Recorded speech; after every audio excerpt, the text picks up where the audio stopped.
১৩ acre জমির রেকর্ডে সামান্য নামের বিভ্রাট, সে নিয়ে চক্রান্ত ও প্রশাসনিক জটিলতা। তার জন্য কয়েক যুগের ভোগান্তি। ৩২ বছরের আইনি লড়াই শেষে ২০২৫ সালে উচ্চ আদালতের রায়ে জয় পায় গারো আদিবাসী এক দম্পতি। জমি ছাড়ছেন না প্রভাবশালী দখলদাররা, তবে উপজেলা প্রশাসন বলছে প্রকৃত মালিককেই বুঝিয়ে দেওয়া হবে জমি। সহকর্মী তারিকুল ইসলামের পাঠানো তথ্য ও ছবিতে রিপোর্ট। শেরপুরের শ্রীবর্দী উপজেলার গারো পাহাড় ঘেরা বাবেলাকোনা চান্দাপাড়া গ্রামের সুখেন দাওয়া ও তার স্ত্রী মেরিনা দালবত।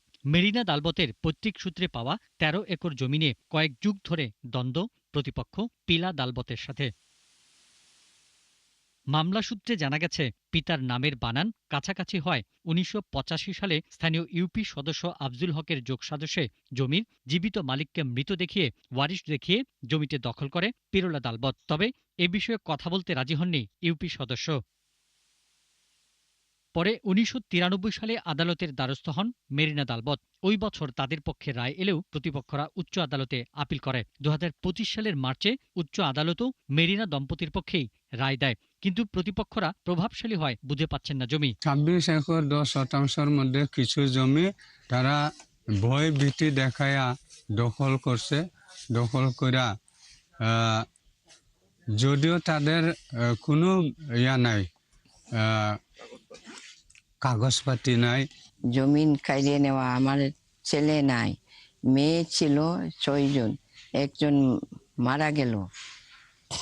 মেয়ে এখন আমি বর্তমান অসহায়। বিভিন্ন দপ্তরে ধর্ণা দিয়েও কোনো ফল পাননি অসুস্থ ও বয়োবৃদ্ধ মেরিনা দালবত ও সুখেন দাওয়া দম্পতি। সে তো মৃত্যু না, সে বেশি আছে।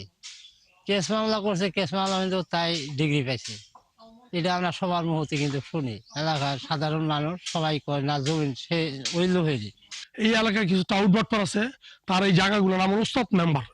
ওস্তাদ মেম্বারের পরে কি এই মহিলাকে আরো ২-৩ মাস এই জায়গাগুলো গ্রাস করার জন্য মহিলার মৃত্যু হয়েছে। খালি মেয়ে ছেলে নাই, যার ফলে এদেরকে বিভিন্ন এলাকার লোকজন মানে তাদের হুমকি দেয়। এদিকে ভুক্তভোগী এই পরিবারের পাশে থাকার আশ্বাস দিয়েছে ট্রাইবাল ওয়েলফেয়ার অ্যাসোসিয়েশন ও উপজেলা প্রশাসন।